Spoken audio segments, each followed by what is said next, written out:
जी दोस्तों, इस वीडियो में हम बात करते हैं एडिंग और रिमूविंग एलिमेंट की। तो सबसे पहले हम ये देखते हैं कि हम जावास्क्रिप्ट के ज़रिए कोई एलिमेंट जो है वो कैसे क्रिएट कर सकते हैं।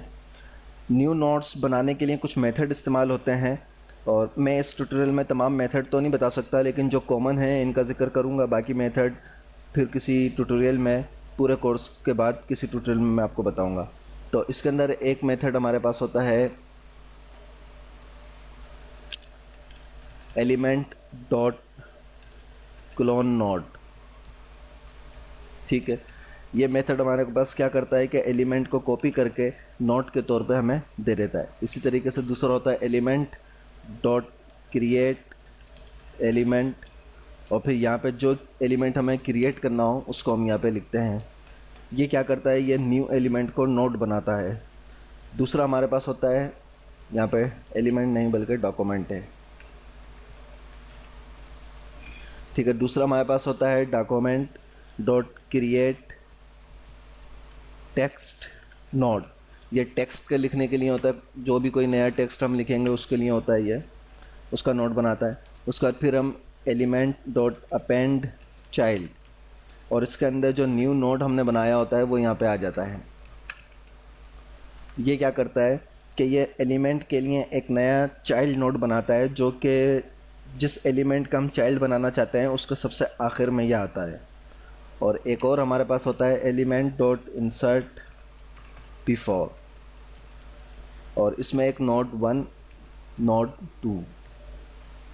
ये एलिमेंट क्या करता है, ये नोड 2 से पहले नोड 1 को एलिमेंट के चाइल्ड के तौर पे इंसर्ट करता है। यानी अगर हमारे पास नोड 2 है, एक एलिमेंट है, एक डिफ के अंदर पैराग्राफ है, हम चाहते हैं जो पैराग्राफ है उससे पहले एक और पैराग्राफ हो जाए, तो ये उसके लिए ये लास्ट वाला इस्तेमाल होता है।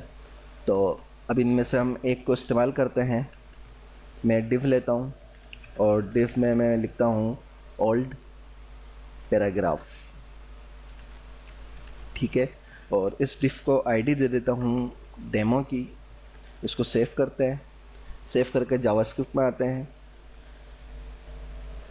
और यहाँ देखते हैं ओल्ड पैराग्राफ हमारे पास आ रहा है। यहाँ पे एक मैं वेरिएबल लेता हूँ p is equal to document dot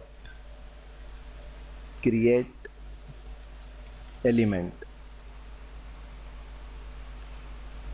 ठीक है, और यहाँ पे मैं p क्रिएट करना चाह रहा हूँ, यानी एक पैराग्राफ क्रिएट करना चाह रहा हूँ।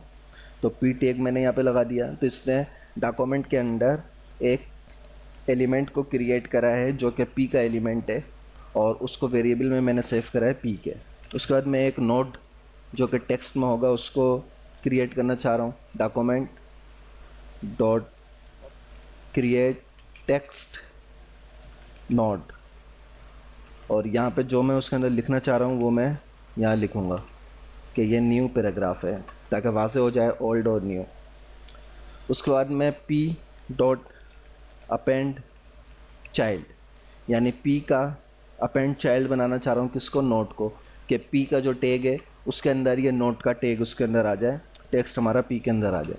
अब उसके बाद मैं एक वेरिएबल लूँगा जिसको div मैं देता हूँ नाम, और उसके अंदर document dot gate element by ID के ज़रिए जो मेरे पास डेमो का div है उसके अंदर मैं इसको सेव कर रहा हूँ। और अब मैं कह रहा हूँ कि div डॉट अपेंड चाइल्ड, यानी div के अपेंड चाइल्ड बना दो किसको, जो हमारे पास p का टैग है। ठीक है, इसको सेव करके यहाँ देखते हैं, तो अभी हमारे पास वही ओल्ड पैराग्राफ है, ये नहीं आया। तो आई थिंक यहाँ पे कहीं स्पेलिंग की मिस्टेक है, क्रिएट के अंदर ई लगा दिया। अब देखते हैं, अभी भी नहीं आया, तो अब कहाँ मसला है। जी दोस्तों, तो यहाँ पे आ गया है। यहाँ पे मसला ये था कि यहाँ मैंने पी एक नहीं लगाया हुआ था अपेंड चाइल्ड में, अपेंड चाइल्ड नोट, तो ये नया पैराग्राफ आ गया है। ठीक है, अब हम HTML में देखें तो हमारे पास एक ही डिव है। ठीक है, जो कि इसमें पैराग्राफ नहीं है, डायरेक्ट टेक्स्ट लिखा हुआ है।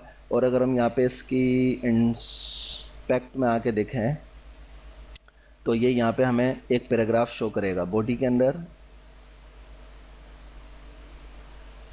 और बॉडी के अंदर देखिए डिफ के अंदर एक ओल्ड पैराग्राफ जो पहले से लिखा हुआ था, और एक ये इसने जो है पैराग्राफ न्यू पैराग्राफ लिख दिया है।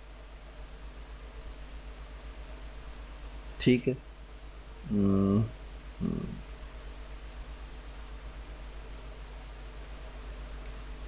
तो अब हम बनाना सीखते हैं कि किस तरीके से हम किसी भी एलिमेंट को रिमूव करेंगे। अगली वीडियो में हम देखते हैं कि किस तरीके से हम एक बने हुए एलिमेंट को रिमूव करें।